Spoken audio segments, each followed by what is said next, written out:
All right, man, peace. You know, brothers, I say this all the time on this channel. We have to develop a firm habit of evaluating and examining ourselves every day.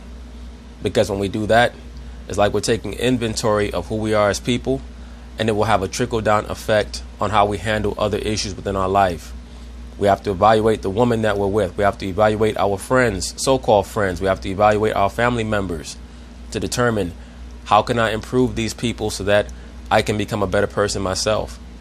That's why I harp on the notion of making sure that you understand whether or not you're with a concubine or a wife. Because most young men in this society are not taught the difference between a concubine and a wife.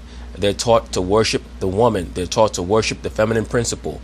And that always leads to their downfall. Always. It will always lead to your downfall when you don't know the difference between a wife and a concubine. I promise you that. It's also very important that you understand what type of friend you have. So-called friend. That's a very, very strong word. Friend. Basically, a real friend is like a family member that is not your relation. That's what a real friend is. And oftentimes we establish these bonds with people based off of commonalities that are not substantive enough. Or we both like video games, or we both like basketball. Things of that nature don't make a friendship. Friendship is about honesty, it's about loyalty, it's about trust. And it's very difficult to develop trusting bonds with people. Why am I saying all this? Because another notion that I've touched on repeatedly on this channel is making sure that when you have a woman and you have friends, that you should keep them relatively separate. You can involve the two every once in a while, depending on your outlook on things or your mentality. My personal belief is that the more valuable the woman is, like anything else of great value. When you have something of great value, you keep it to yourself. When you're going out to a nice restaurant, you wear your best clothes. When you're going out to the corner store, you wear your sweatpants, your sweatshirt, or what have you. If your woman is of great value, you don't sport her in front of everybody. You keep her to yourself. Why is that? Because if you start to show her off to everyone, she starts to develop rapport and a level of comfort with people that she should not be developing rapport and a level of comfort with. And that also is going to reflect on the level of quote unquote trust that you have for the woman. And in this Babylonian society that we live in, trust is very, very tenuous. Okay? Remember something. Loyalty has a direct correlation to options. So you always have to understand that every day things can change. Now, in this case right here, we're going to delve into the dynamics of a man, his friend, and his woman, and how it led to his demise, and how it's so essentially important for brothers to grasp that when you're dealing with a harlot or a concubine, you have to have very low expectations for that harlot or that concubine. When you're dealing with a wife, you have to have vetted her thoroughly before you start to introduce her to people like friends and family members and things of that nature. You have to test that woman. That woman has to have been tested through numerous situations and scenarios that you've observed so that you can see, okay, this woman passed this test. She knows to not be looking down the next man. She knows to not have male friends. She knows to not be hanging out with random men on Fridays or Saturday nights when she should be trying to build up her rapport with you. These are things that are essential, very important to help stop you from being one of those dudes on the internet or on TV crying about how some woman did you dirty and now you have to go quote unquote MGTOW. Okay? The Bible teaches us how to avoid quote unquote going MGTOW by teaching us about the woman. As a matter of fact, for those of you brothers who have a King James 1611 Bible, in Ecclesiasticus in the Apocrypha chapter 9 verse 9, it tells us, sit not at all with another man's wife, nor sit down with her in thine arms, and spend not thy money with her at the wine. In other words, if you're supposed to be a man's friend, you're not supposed to be hanging out with this woman, much less drinking and carousing and carrying on, because as they say, quote unquote, one thing led to another. Brothers, one thing never leads to another. Something only leads to what you want it to lead to. Okay? So if you have a homeboy that you love, you're not supposed to be hanging out with this woman. And brothers, if you have a woman that you think you love, she should not be so focused on hanging out with your friends. Because the woman by nature, The woman by nature is curious. She starts looking around to see what's going on. That's why you have to take your time with the woman, man. So many of you guys have had your relationship fall apart with the woman, and the first thing that she did was go lay down with your so-called homeboy. Why is that? That's because she was plotting on doing that from the start, and your so-called homeboy was never your friend to begin with. Somebody who's your friend is not even going to think about laying down with your woman. He's not even going to think about it. All right, I promise you that. As a matter of fact, he's going to shame that woman, and he's going to come back and tell you what she tried to do. But anyway, let's pay very close attention to this case involving Mr. Mike Williams, Miss Denise Williams, and Mr. Brian Winchester. Of course, you're going to talk about it, and I'm going to chime in.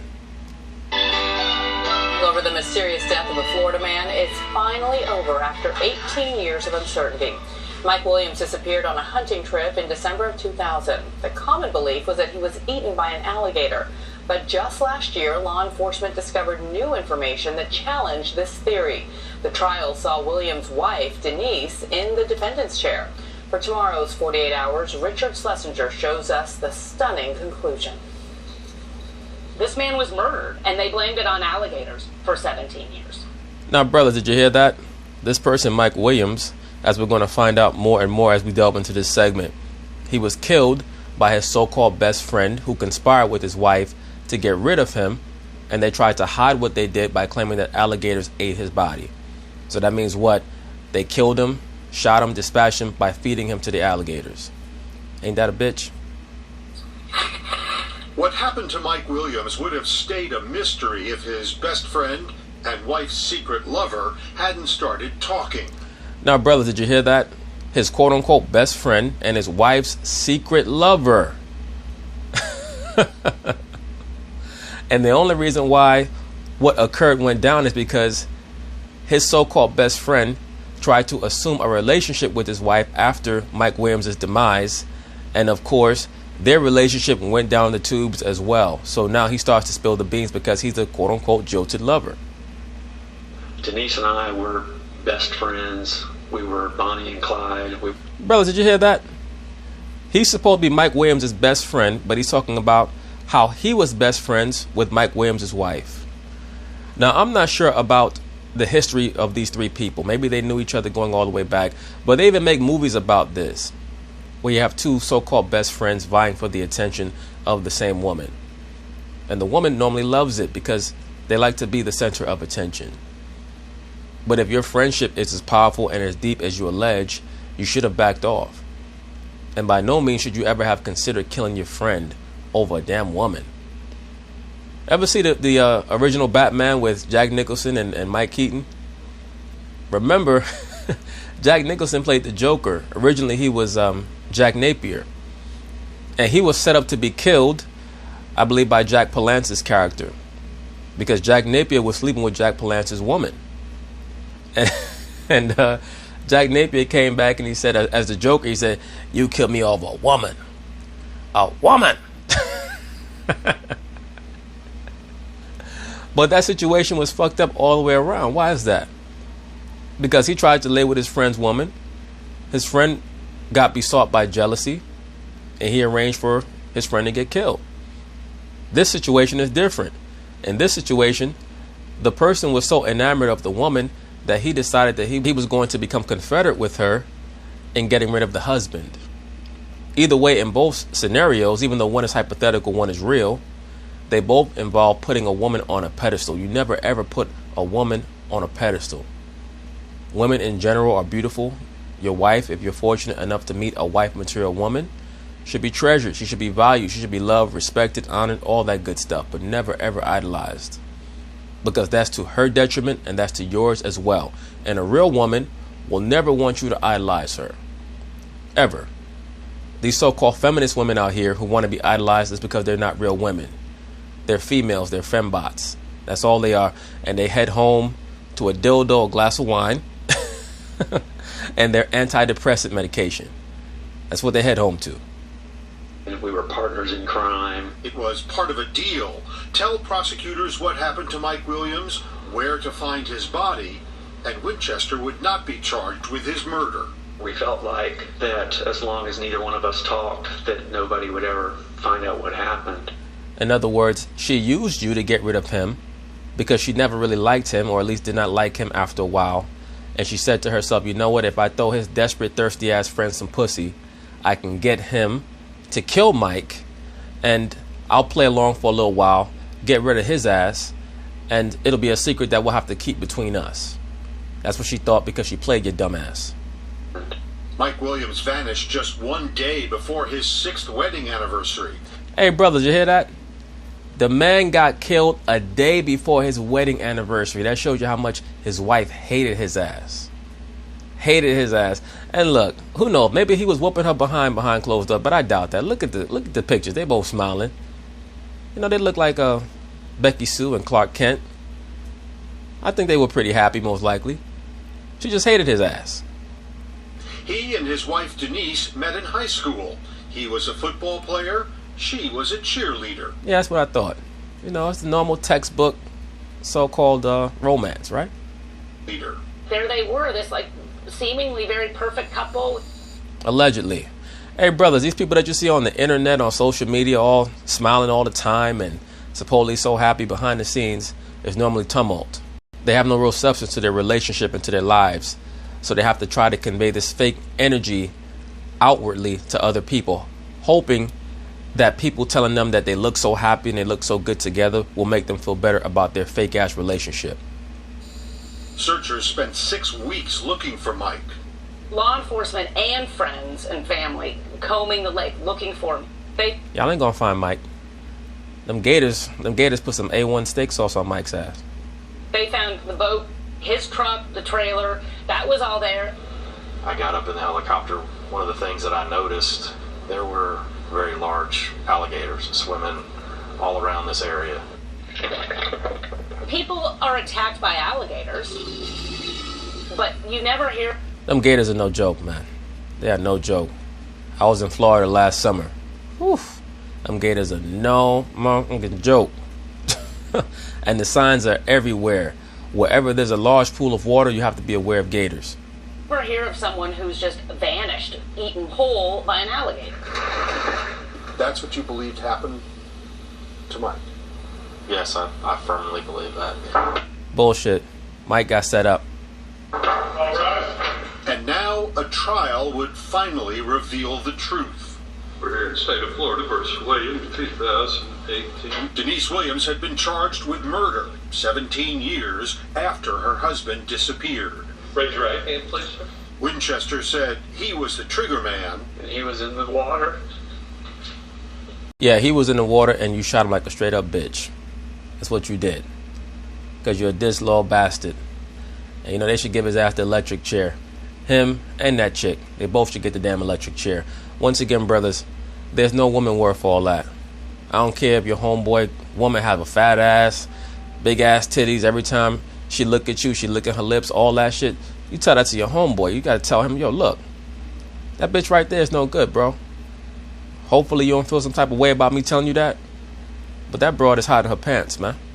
So understand that if you're gonna keep fucking with her, keep fucking with her. But that's a concubine, that's not a wife. But it was all Denise's idea. We wanted to be together, and No, you wanted to be with her. She didn't want to be with your ass. She used you. we weren't going to let anything stop that. This dude's still under mind control. Brothers, I easily could have titled this "Should Men Fall in Love?"